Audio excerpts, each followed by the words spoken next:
Hala, ito na. Eto na. Ay, nako. Be, ito ha. Kasi nga normally, digital, analog. Ganun yung mga pinopromote natin, di ba? Mga dual time, digital or analog or digital. O kaya naman sports watch. O kaya naman number talaga. O kaya naman mga guwit-guwit lang. Eto. Oh, ano tawag ito dong? Numeric number. Di ba? Numeric na siya. Nag-a-upgrade, be, nag-a-upgrade na.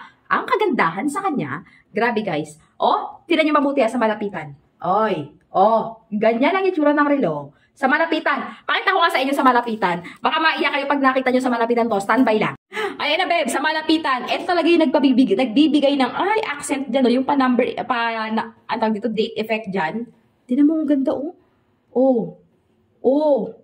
grabe. Grabe, be. Be, grabe talaga, as in, sobrang ganda. Tapos, ang kapal-kapal pa. Tapos, ganyan pa yung lock niya. Ito yung likod niya. Automatic pa, glass yan, Glass yan. As automatic yan. Grabe, tapos pag suot-suot, tinan mo mabuti. Ay, naku, napaka-minimalist lang.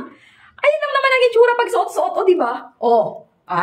Grabe siya, Napaka-minimalist lang, tapos napakamura pa, tapos automatic pa. Wala ka nang hahanapin.